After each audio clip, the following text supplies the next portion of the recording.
I have a confession to make.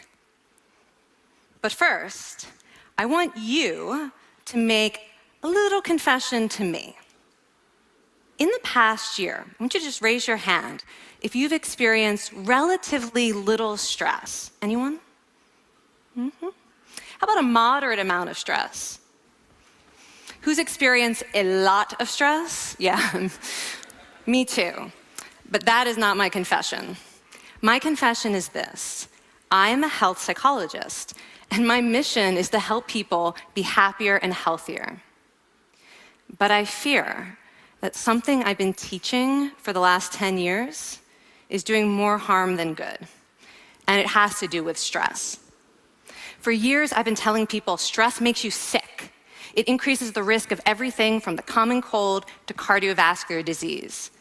Basically, I've turned stress into the enemy. But I've changed my mind about stress, and today, I want to change yours. Let me start with the study that made me rethink my whole approach to stress. This study tracked 30,000 adults in the United States for 8 years, and they started by asking people, how much stress have you experienced in the last year?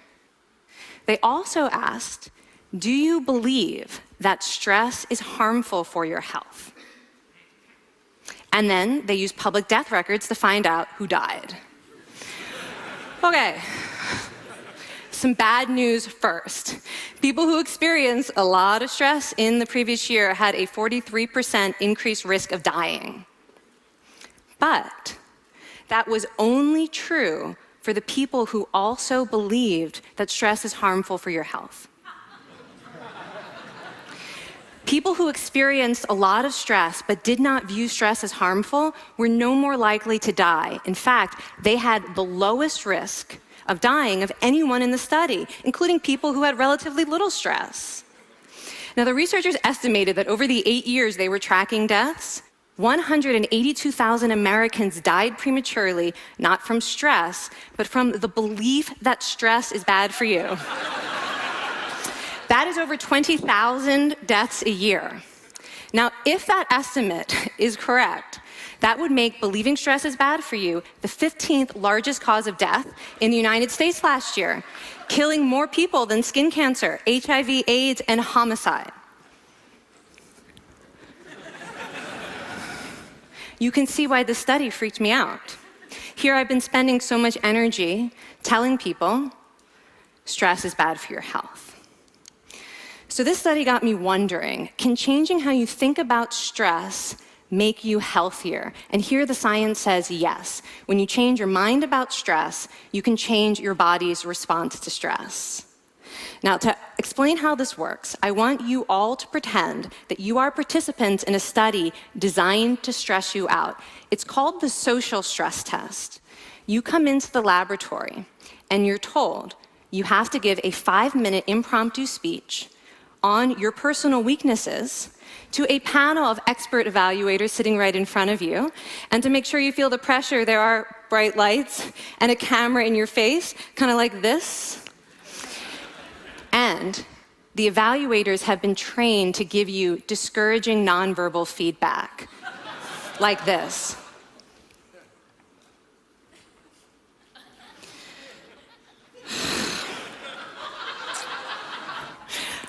Now that you're sufficiently demoralized, time for part 2, a math test.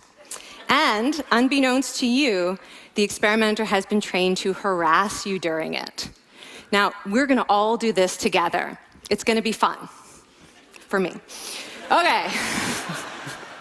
I want you all to count backwards from 996 in increments of 7. You're gonna do this out loud as fast as you can, starting with 996. Go. Go faster. Faster, please. You're going too slow. Stop, stop, stop, stop. That guy made a mistake. We're gonna have to start all over again. You're not very good at this, are you? Okay, so you get the idea. Now, if you were actually in this study, you'd probably be a little stressed out. Your heart might be pounding, you might be breathing faster, maybe breaking out into a sweat. And normally we interpret these physical changes as anxiety or signs that we aren't coping very well with the pressure. But what if you viewed them instead as signs that your body was energized, was preparing you to meet this challenge? Now, that is exactly what participants were told in a study conducted at Harvard University. Before they went through the social stress test, they were taught to rethink their stress response as helpful. That pounding heart is preparing you for action.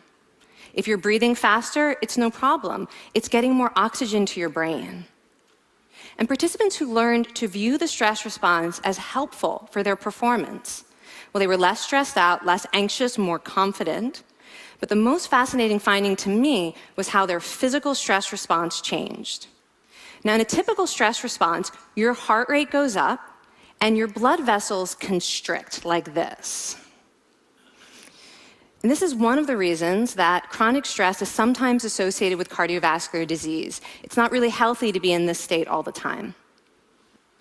But in the study, when participants viewed their stress response as helpful, their blood vessels stayed relaxed like this. Their heart was still pounding, but this is a much healthier cardiovascular profile.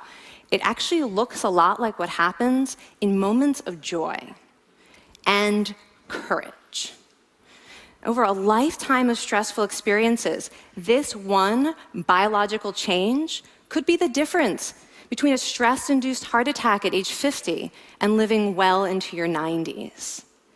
And this is really what the new science of stress reveals, that how you think about stress matters. So my goal as a health psychologist has changed. I no longer want to get rid of your stress. I want to make you better at stress. And we just did a little intervention.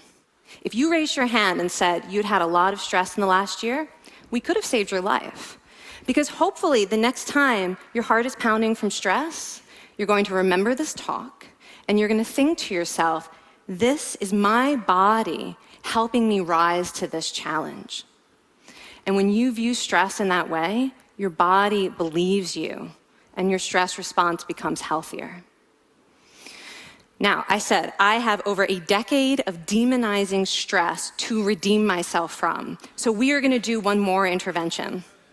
I want to tell you about one of the most underappreciated aspects of the stress response. And the idea is this: stress makes you social. To understand this side of stress, we need to talk about a hormone, oxytocin. And I know oxytocin has already gotten as much hype as a hormone can get. It even has its own cute nickname, the cuddle hormone, because it's released when you hug someone.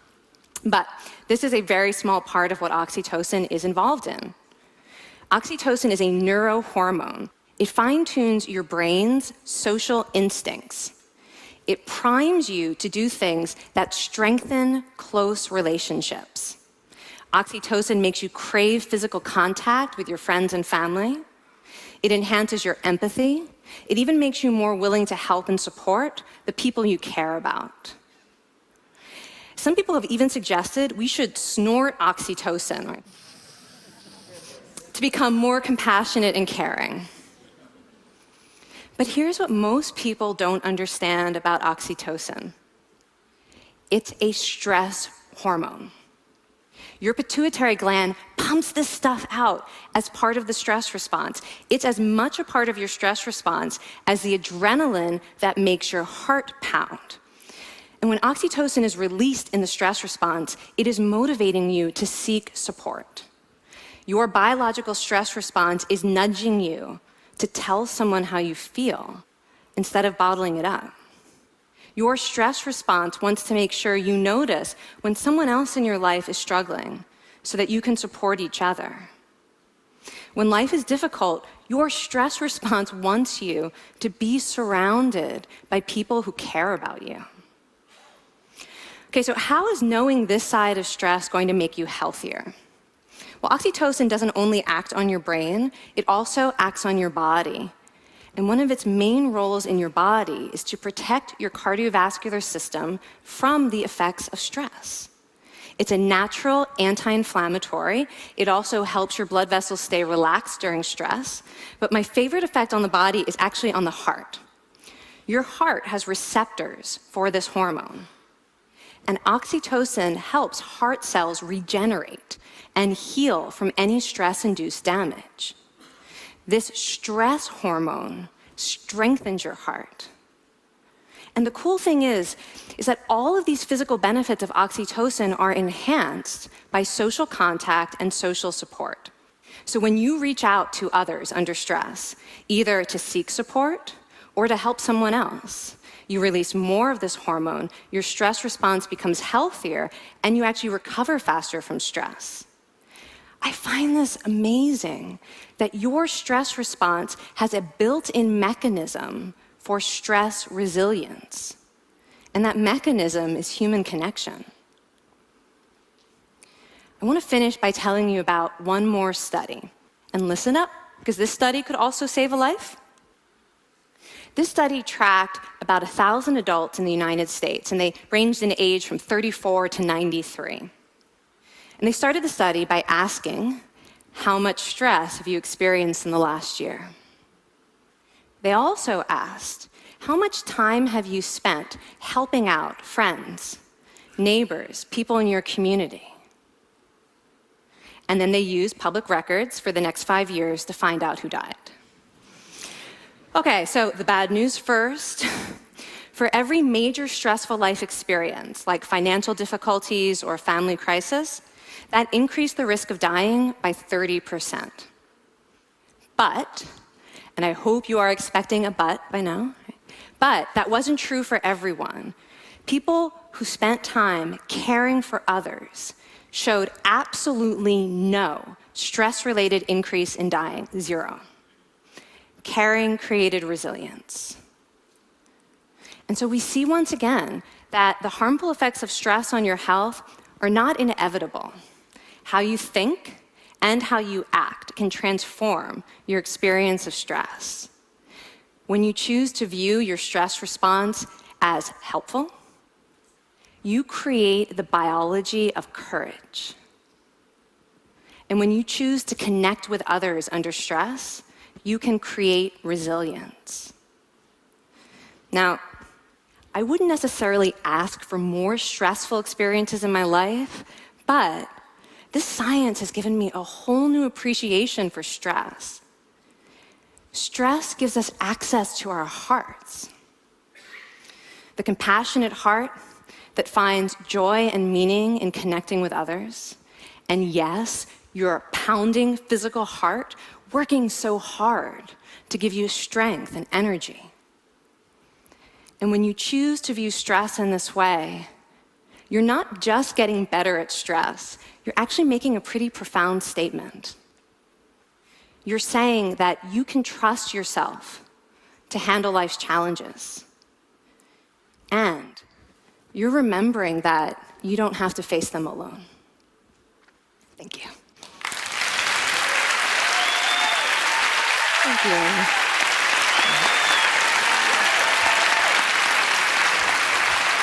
I mean, this is kind of amazing what you're telling us. It seems amazing to me that a belief about stress can make so much difference to someone's life expectancy.